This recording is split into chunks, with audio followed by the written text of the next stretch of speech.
अस्सलाम वालेकुम व्यूअर्स, कैसे हैं आप सब लोग। उम्मीद है आप सब लोग खैरियत से होंगे। आज हम आपके साथ बहुत ही मज़ेदार से क्रीमी और चीज़ी मैक एंड चीज़ की रेसिपी लेकर आए हैं। इस रेसिपी को स्टेप बाय स्टेप फॉलो कीजिए और वीडियो के एंड तक ज़रूर देखिएगा। तो फिर चलिए चलते हैं रेसिपी की तरफ। सबसे पहले हमने पानी बॉईल किया है, उसके अंदर हमने शेल वाला पास्ता लिया। आप किसी भी शेप का पास्ता इस्तेमाल कर सकते हैं। इसे बॉईल करके स्टेन कर लेंगे। इसके बाद हमने 2 टेबलस्पून देसी घी लिया है। देसी घी की जगह आप बटर भी इस्तेमाल कर सकते हैं। देसी घी की खुशबू बहुत अच्छी आती है इसके अंदर। ये वो टिपिकल वाला व्हाइट सॉस हम नहीं बना रहे हैं। ये देखिएगा इसका टेक्सचर कितना अच्छा बनेगा, बिल्कुल क्रीमी बनेगा, सॉसी बनेगा। वो मैदे की स्लरी की तरह का बिल्कुल नहीं बनेगा, क्योंकि हम इसमें मैदा इस्तेमाल नहीं करेंगे। एक छोटे साइज की प्याज को हमने बारीक चॉप करके इसके अंदर शामिल किया है। इसे हम थोड़ा सा सॉटे कर लेंगे। अगर आपने अभी तक हमारी वीडियो को लाइक नहीं किया है तो पहले हमारी वीडियो को लाइक कर लीजिए, और अगर आपने हमारा चैनल सब्सक्राइब नहीं किया हुआ तो हमारे चैनल को सब्सक्राइब कर लीजिए, और कमेंट करके बताना ना भूलिएगा कि आप कौन कौन सी रेसिपीज देखना चाहते हैं। इसके बाद 2 to 3 टेबलस्पून इसमें हमने फ्रेश क्रीम ऐड की है। देखिए, फ्रेश क्रीम के साथ जो व्हाइट सॉस बनेगा वो वाकई में सॉस होगा, बल्कि मैदे की स्लरी की तरह का नहीं होगा। इसके बाद 1/2 कप हमने इसके अंदर मिल्क ऐड किया है। अभी आप देखिएगा इसकी कंसिस्टेंसी कितनी अच्छी हो जाएगी, बिल्कुल सॉसी सा ये हो जाएगा, थिक हो जाएगा, और बिल्कुल भी ये उस तरह का मैदे का इसके अंदर टेस्ट नहीं आएगा जो मैदे का कच्चापन आता है अक्सर दफ़ा लोगों का व्हाइट सॉस बनाते हुए, वो इसके अंदर बिल्कुल नहीं आएगा। बिलीव मी, आप ये रेसिपी ट्राई करेंगे तो आप खुद कहेंगे कि ये इससे अच्छा वाइट सॉस जो है वो आपने आज तक नहीं खाया। इसके बाद हमने 2 स्लाइस चेडर चीज़ के इसमें ऐड किए हैं। ये हम 1 बाउल सर्विंग का पास्ता रेडी कर रहे हैं।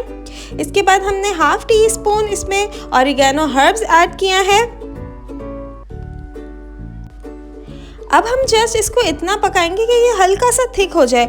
हमें इसे बहुत ज़्यादा नहीं पकाना होता। अगर हम इसे ऑलरेडी पहले से ही बहुत ज़्यादा पका लेंगे तो ये बिल्कुल थिक हो जाएगा। इसके बाद हम इसके अंदर 2 पिंच के करीब नमक ऐड कर रहे हैं। 1/2 टीस्पून इसके अंदर ब्लैक पेपर पाउडर ऐड किया है। बस चीज़ इसके अंदर हमें मेल्ट करनी है, दैट्स इट। हम इसे इतना ही पकाएंगे कि ये चीज़ इसके अंदर मेल्ट हो जाए। और आप इसकी कंसिस्टेंसी देख सकते हैं कि कितना क्रीमी और सॉसी सा ये ऑलरेडी हो चुका है। देखिए, मैं आपको इसकी कंसिस्टेंसी दिखा देती हूँ, और इसी कंसिस्टेंसी के बाद आपने इसके अंदर पास्ता ऐड करना है। अगर आप इसको बहुत ज़्यादा थिन कर लेंगे या बहुत ज़्यादा थिक कर लेंगे तो आपका मैक एंड चीज़ का उस तरह से आपको मज़ा नहीं आएगा।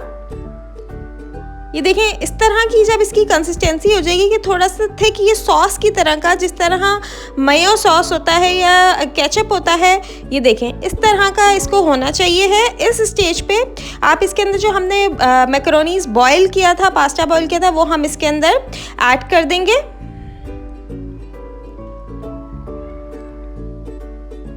अब हम इसे अच्छे से मिक्स कर लेंगे, और इसे हमने जस्ट इतना पकाना है कि मैक्रोनीज के ऊपर ये सॉस स्टिक कर जाए। देखें, अभी ये सॉस मैक्रोनीज पे स्टिक नहीं की है, बल्कि सॉस अलग नीचे है पॉट में और मैक्रोनीज ऊपर अलग नज़र आ रहे हैं। इस तरह हमें इसे इतना पकाएंगे कि सॉस जो है वो मैक्रोनी पे स्टिक हो जाए, और फिर हम चूल्हा बंद कर देंगे, फ्लेम ऑफ कर देंगे। क्योंकि अगर हम इसे बहुत ज़्यादा पका लेंगे तो ये बिल्कुल ड्राई हो जाएगा और इतना मज़ेदार नहीं लगता ड्राई होके। जब ये ठंडा होता है या हम इसे डिश आउट करते हैं तब ये और ज़्यादा जो है वो इसकी सॉस ऑलरेडी खुद ही थिक हो जाती है। देखें, अब इस स्टेज पे हम इसकी फ्लेम को ऑफ कर देंगे, क्योंकि इस पास्ता के ऊपर देखें सॉस स्टिक होना शुरू हो गया है। इसके बाद आप इसके ऊपर चॉप पार्सले से गार्निश कर दें। मज़ेदार मैक एंड चीज़ तैयार है। अगर आपको हमारी रेसिपीज़ पसंद आ रही हैं तो लाइक, शेयर एंड सब्सक्राइब करना ना भूलिएगा।